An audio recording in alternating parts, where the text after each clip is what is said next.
నకిలీ ఔషధ రాకెట్ వెలుగు చూడటంతో ఢిల్లీలో ఈడీ తనిఖీలు ముమ్మరం చేసింది.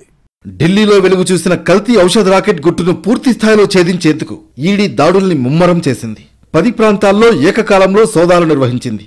6 రోజుల క్రితం వెలుగు చూసిన క్యాన్సర్ నకిలీ మందుల కేసులో ప్రధాన సూత్రధారులైన విపిల్ జైన్, నీరజ్ చౌహాన్, సూరజ్ షాత్, అభినవ్, తుషార్ చౌహాన్తో సహా వారి సహచరుల ఇళ్లలోనూ దాడులు చేశారు ఈడీ అధికారులు.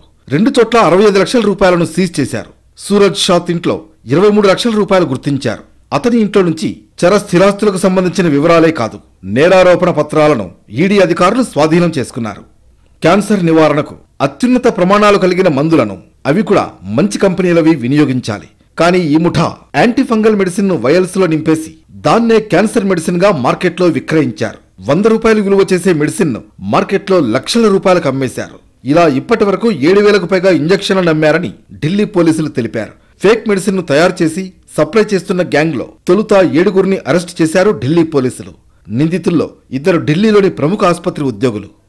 2 ఏళ్లుగా ఈ గ్యాంగ్ నకిలీ ఔషధ రాకెట్ నడుపుతూ ప్రజలు, రోగుల ప్రాణాలతో చెలగాటమాడుతోంది. ప్రధాన సూత్రధారులు విపిల్ జైన్, నీరజ్ చౌహాన్ సహా మొత్తం 7గురు అరెస్ట్ అయ్యారు. నకిలీ మెడిసిన్ రోగులకు చేరవేయడంలో నిందితులకు సహకరిస్తున్న మరో 4గురిని అరెస్ట్ చేశారు. నిందితులకు చెందిన 14 బ్యాంకు ఖాతాల్లోని 92 లక్షల రూపాయలను స్వాధీనం చేసుకున్నారు.